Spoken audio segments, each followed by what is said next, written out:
Hello, everyone. My name is Christian Roberts. I'm here with my fabulous friend and co-host. Quodicia Johnson. And of course, we are back with another episode of Taking the Stage with Christian. And Quo. And of course, as we begin all of our episodes, we'd like to start with a land and people acknowledgement.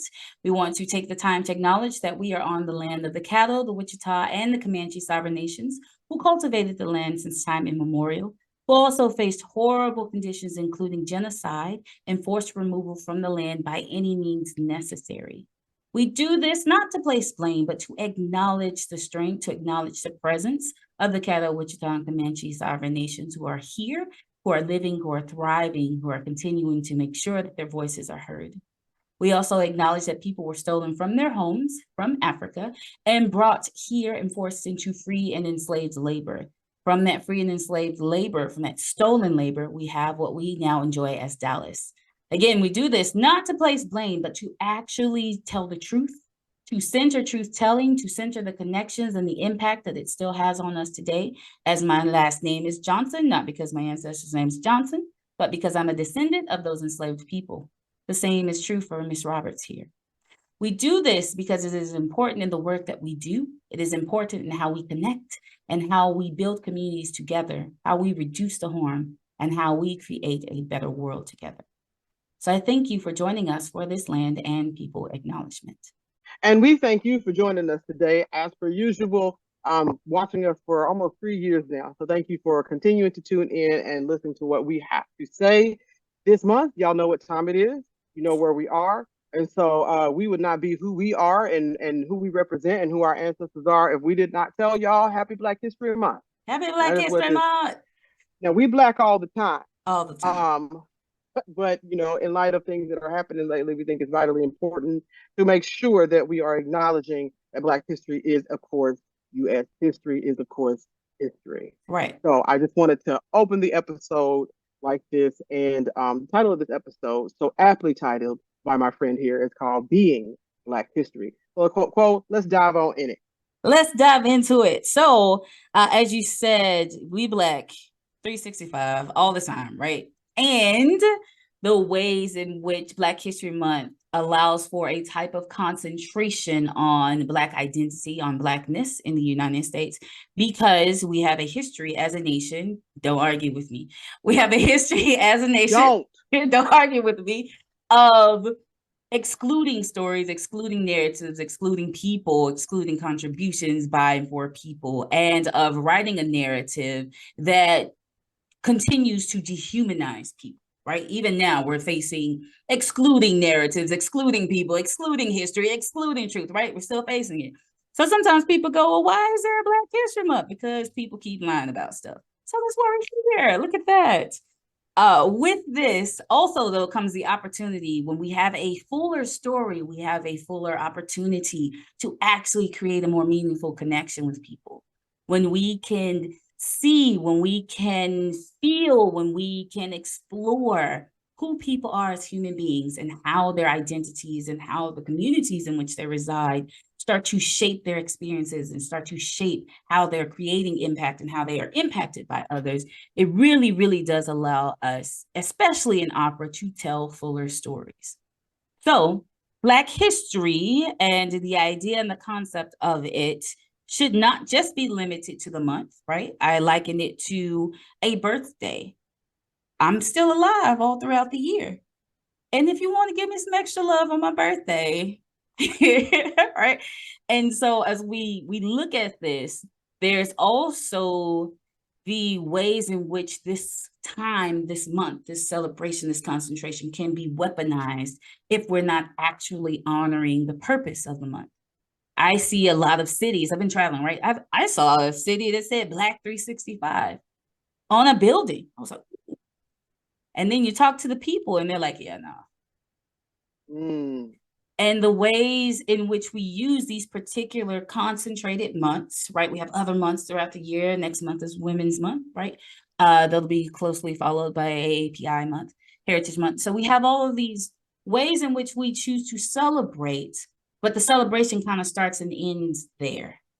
The additional complexities of celebration, of service, of making sure that we're removing systems that call for a need for us to start to tell the truth instead of us having the practice of telling the truth all the time, is what we're actually facing. We see people celebrating Black History Month at the expense of Black folks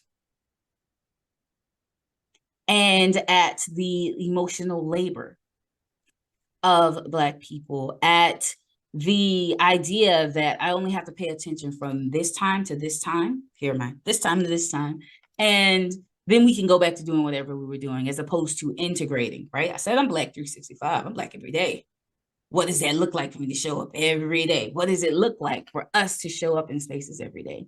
So in this episode, in being Black history, right, there's also this practice of focusing on people who came before us and choosing which people, right, we focus on, as opposed to providing the full breadth of humanity, identities, interests, all of these things.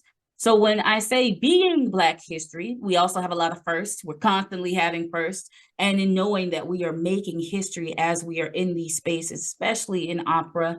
And we have been making history for a very long time in opera. So in being Black 365, I am also being Black history 365. I'm creating spaces that honor those who came before me, that honor those who are here now. We don't always focus on who is here now and what is happening now, and that honors and creates a way and a path for those who will come after us.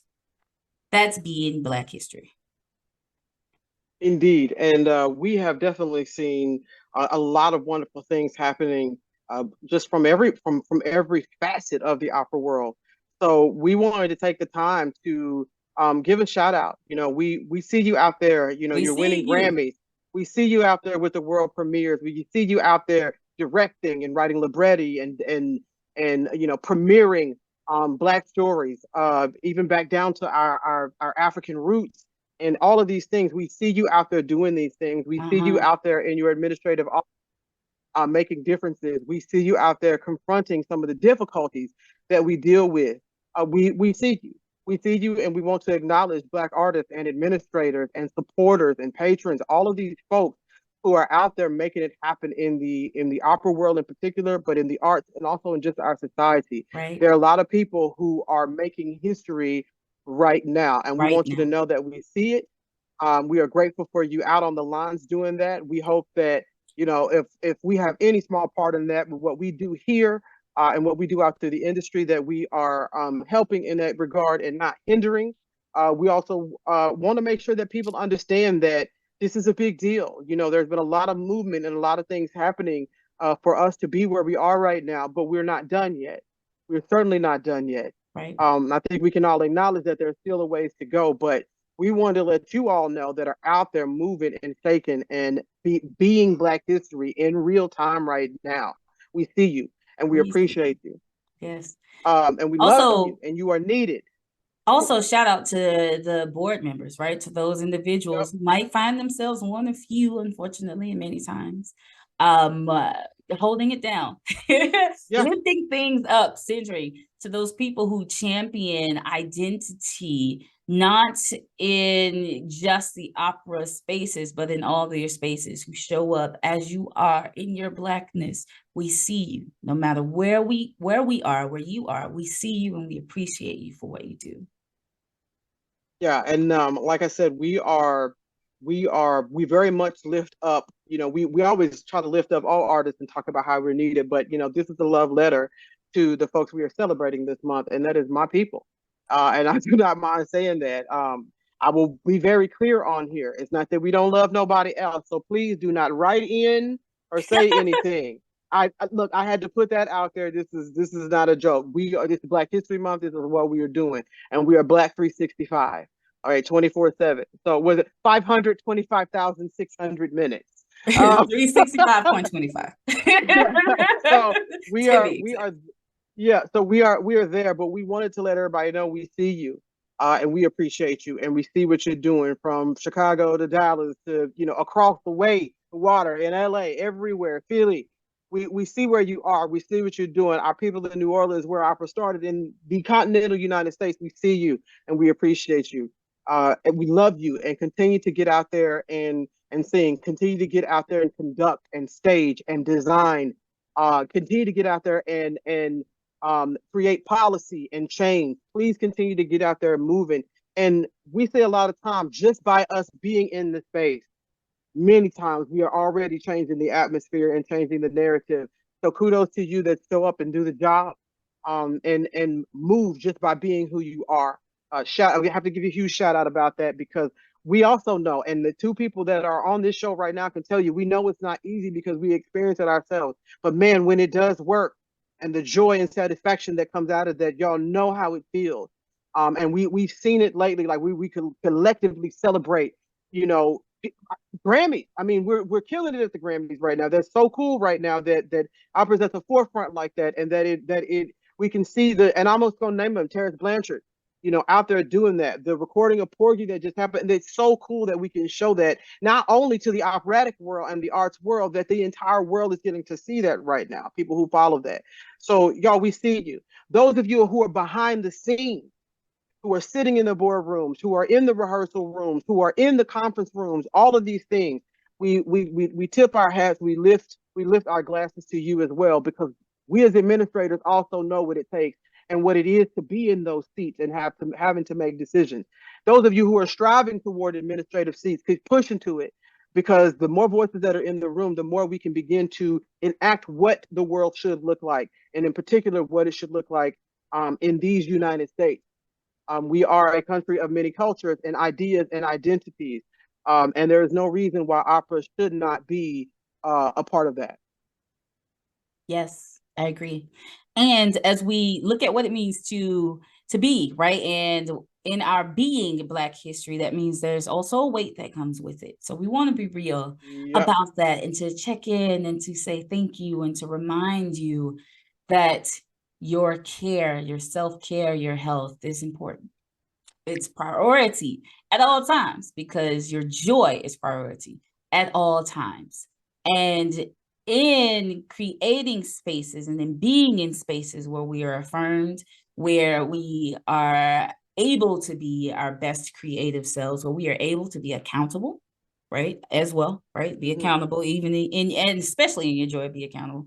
When we are able to be accountable, and when we're able to, not as a monolith, because we're not, when we are able to have those conversations in those spaces where we connect and where we move forward, it provides such a different shift in how work is done. It provides such a different shift in what work needs to be done.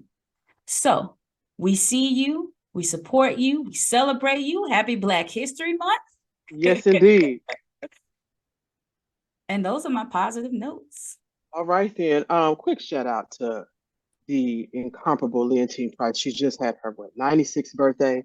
We could not end this episode because you're going to talk about a way paver. Okay, so thank you, Miss Price. Yes. We see you. We appreciate you. We are ever so grateful that you are still here with us. Have an absolutely wonderful rest of your birthday month. We will continue to celebrate along with you. But I could not leave this show without giving this shout out, because it was fresh and recent. And like I said, I know many of us simply adore you. So if you ever catch us wind of this, we would want you to know we love you. There are many that came with you, but you're the one that's right there in most recent memory. But we are appreciative of you and everything you've done, and your wisdom and your knowledge, and just the way that you paid for so many of us in this field, not only the field, but just in the world. So thank you for that, Ms. Price. And have the most exquisite birthday. Exquisite birthday. So, exquisite birthday. Looks like you had a good time with her family. I saw some social posts. So nice. Very, very happy that you were able to do that. So folks, we love you. We love you all. Know that we have your back. Know that we are here to chat. Know that we are here to, try to enact change, as difficult as it may be. And know that we're here to move forward. So we here on the Kristian and Quo show love you and appreciate you. Keep doing what you're doing, but remember what Quo said: take time to rest and be in your joy. That is vitally important in the midst of all of this. And with that, folks, we will see you next time. Thank you for tuning in. Bye.